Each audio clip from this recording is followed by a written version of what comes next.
Hello, divine beings, be inspired enthusiasts, and everybody who's joining this video, welcome. Today, the subject is why self-care is healthcare, and why if you don't practice self-care, you will spend a lot of time and money on healthcare. So it's a way of being proactive in your physical, mental, spiritual health. Now, before I start getting into the material, the first thing I'd like to do is for people to approach the material with an idea of where they are at right at the moment with the whole idea of a self-care practice. So do me a favor and think for a minute about your self-care practice and rate yourself between a 1 and a 10. 10 being that you have a consistent routine of self-care that you follow day in and day out. 1 is that your self-care regimen, it hardly exists.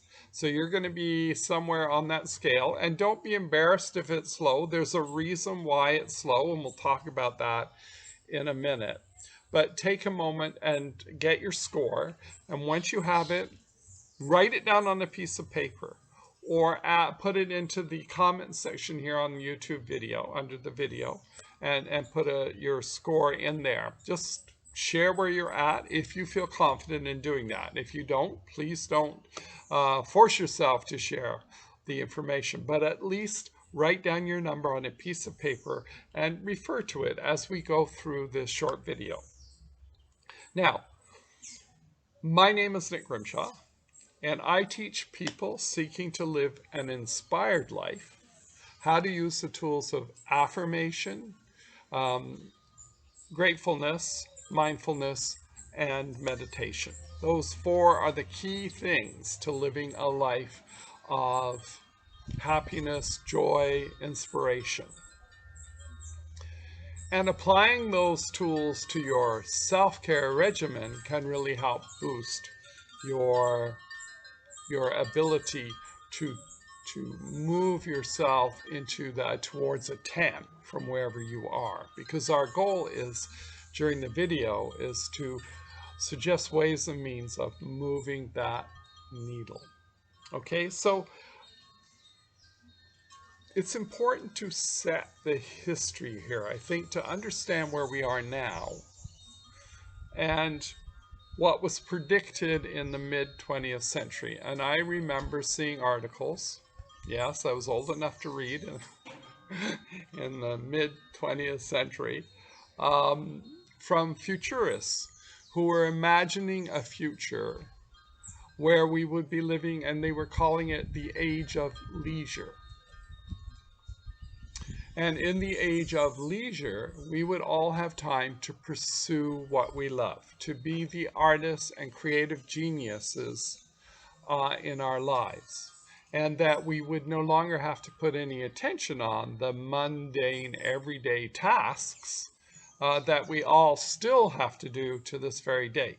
Because then the whole trend to robotics, the industrialization, the mechanication, oh, that's a hard word to pronounce, of our civilization led them to explore this possibility that we would be liberated even from the necessity to do any physical or productive work in the sense of producing the things we need to live, that this would all be taken care of somehow. Now, when you fast forward to our life today in the early 21st century, almost the first quarter of the first 21st century, if you can believe it, we find ourselves in a high-stress, high-anxiety, frenetically paced society where everything is immediate. Everything is a go now, do it now, produce it now. There is no time to think, reflect, relax. We're in this constant hum with the amount of information that is flooding to us. What we receive in a day now is probably equal to almost a century of information for somebody living in the Middle Ages. So take that into account, the constant need to upgrade your own abilities to continue to function in the job you have. That's like immediate, that's a priority. Putting out fires in your life are priorities. And so what happens is self-care goes to the back seat because it's not a immediate priority. It's not something that's in our face right at this moment.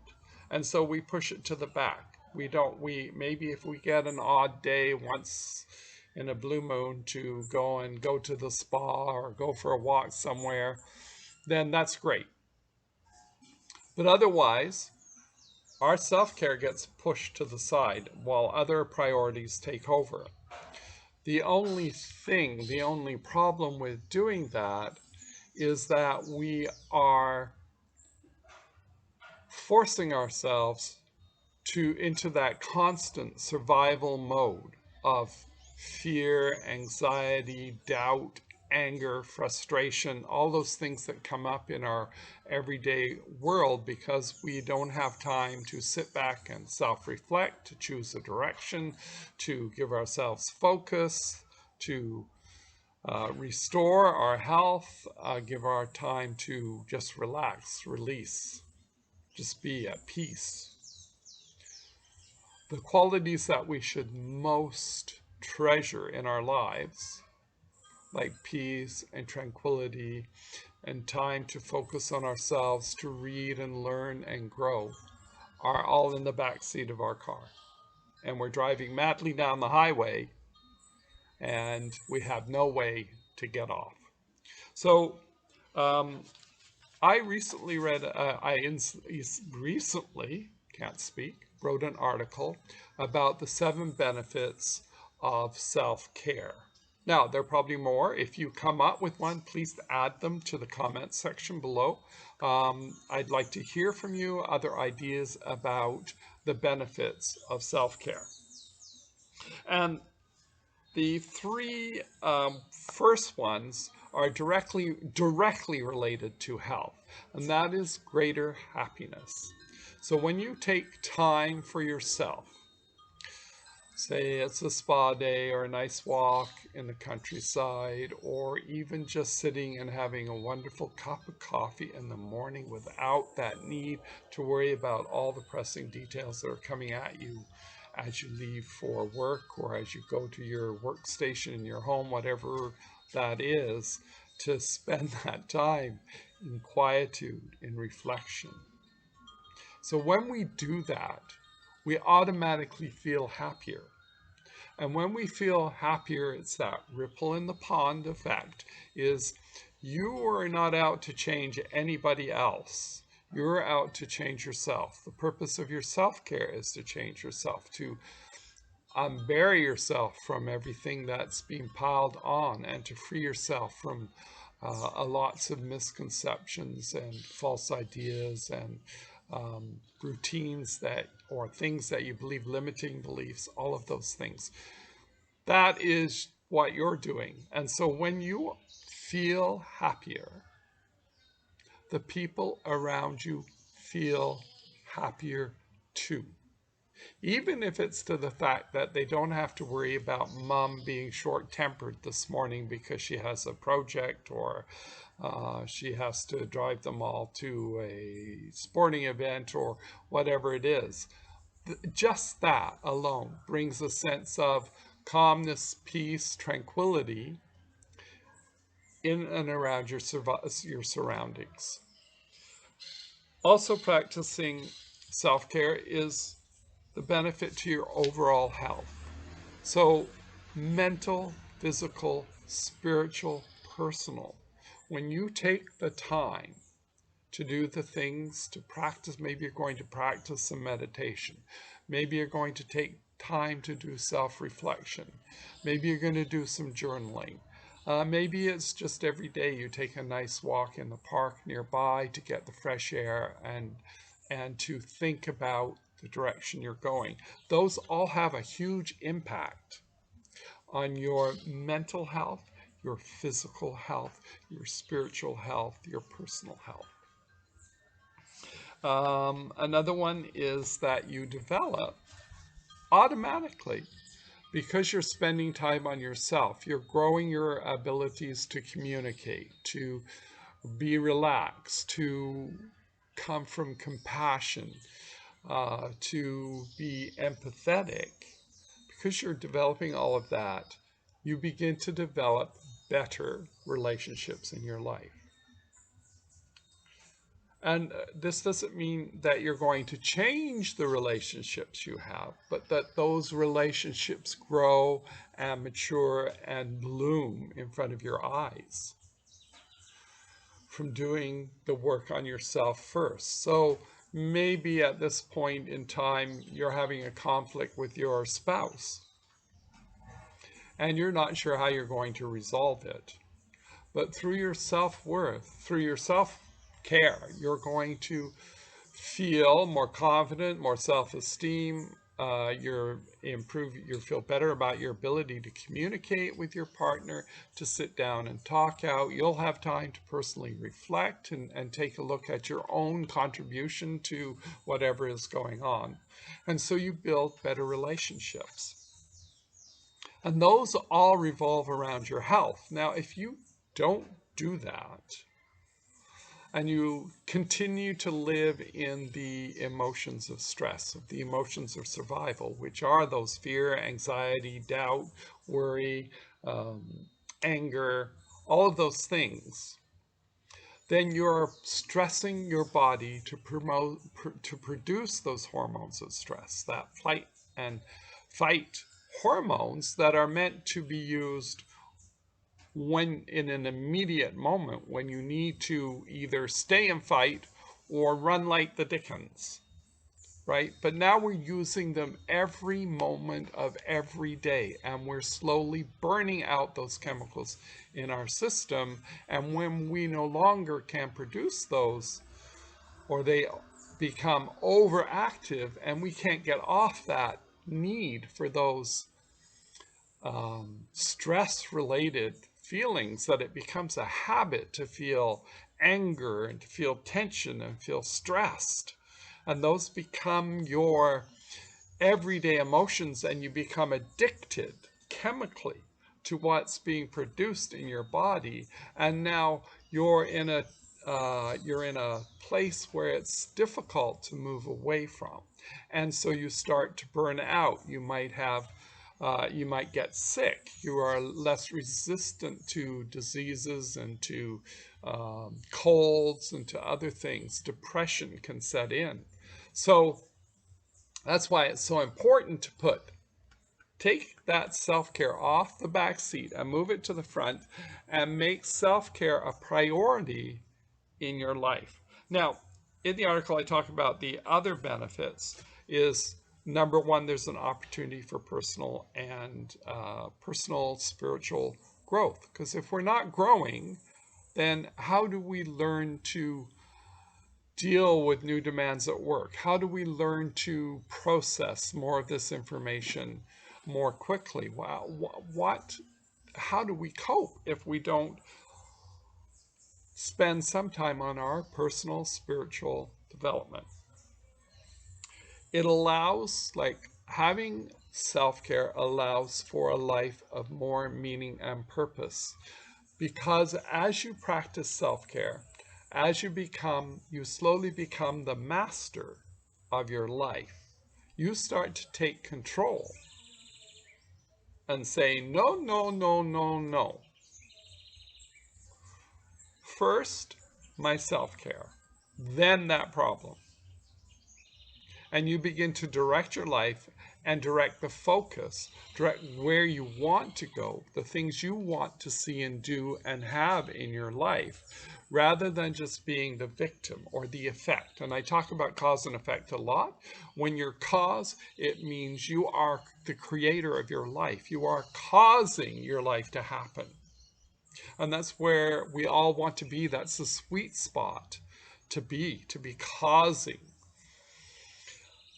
what we want to see in our lives, rather than being the victim or the effect of everything coming in on us. Okay?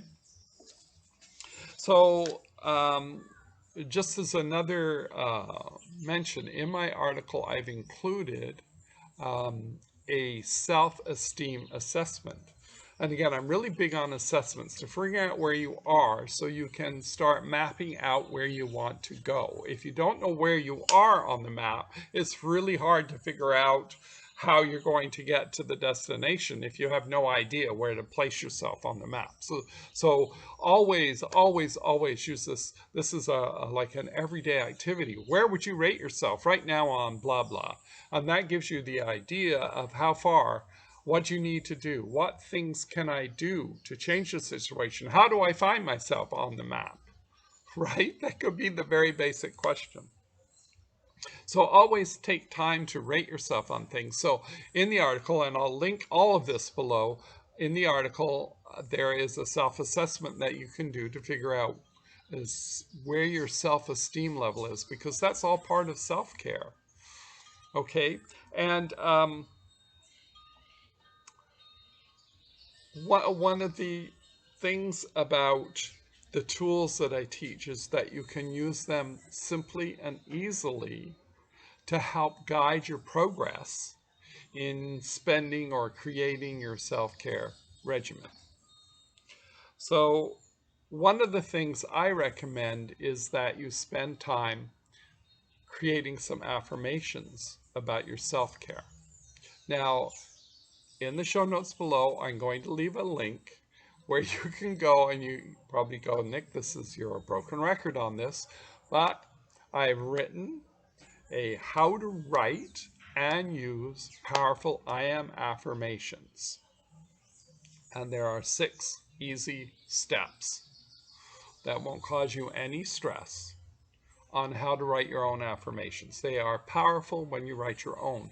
But I've got some examples here to give you an idea of how to start directing, because affirmations are motivations. Remember that affirmations are motivations. So as you write down in present time, in present tense, positive affirmations about your self-care regimen, they motivate you to get more consistent in doing that regimen. And that's the neat thing.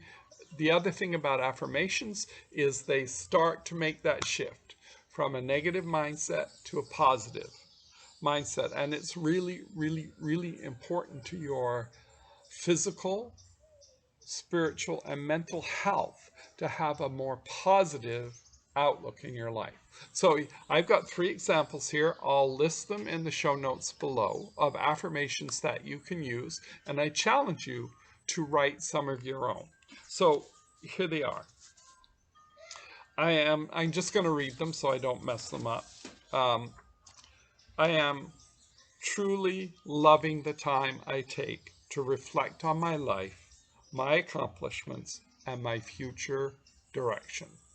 So there's one about reflecting, taking time to reflect, and lingering over coffee on a Saturday morning, or wherever that place is that you can take time to reflect. I choose to spend this time at the gym to improve my overall health so that I am charged with energy to do all those exciting things that are especially mine to do. So in this case, you could substitute gym for whatever the activity is. It could be walking, it could be doing anything. And the third one is, I'm amazed that my morning routine of affirmations and gratitude allow me to see the world and my contribution in a wonderful, radiant light. Now, think about affirming those things to yourself every morning. Doesn't that change the way you're going to face the day? And then use them throughout the day whenever those stress forces start coming in. Let's go back to our affirmations and repeat them. Remind ourselves that this is where and how we want our life to be. And we take direction from our life. So I want to give you a couple examples of self-care. My sister has a routine of going to a spa. This is her time out. She has a lovely massage. She gets relaxed and she feels wonderful after. And that's an awesome self-care routine. A lot of people think, oh, well, I don't really have time to make time for that and so on. But self-care, if you don't take the time now to create your self-care regimen, you're going to take the time doing the healthcare regimen the doctors are going to start dictating to you. So get ahead of the wave, be the inspiration, be inspired, and work to creating that life you want by giving yourself the self-care that you need.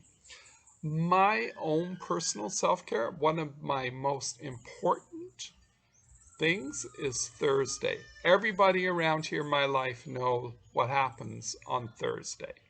And that is, I go up to a mountain village close to here. It takes about an hour on the bus.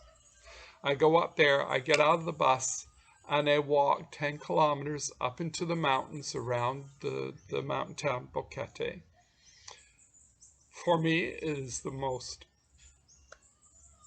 extraordinary place that I have ever walked. And that walk opens my heart. And it opens me to all of the creation for the next week.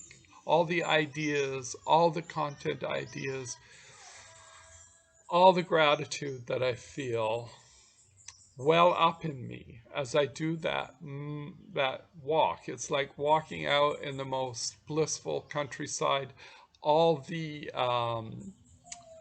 hormones of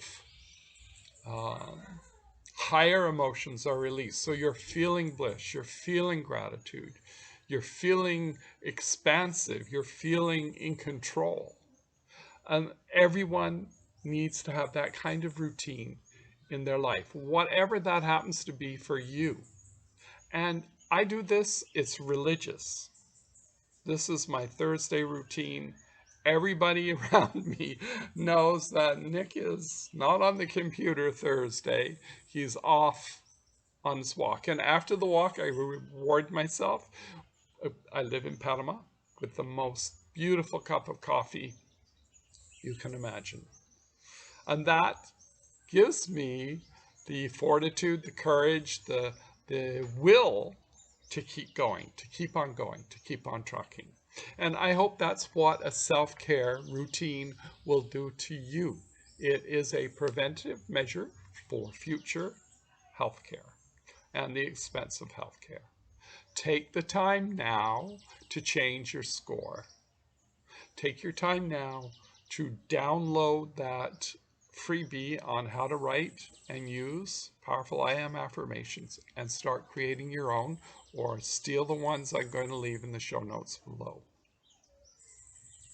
With all my heart, I thank you for taking the time to listen, and I wish you well.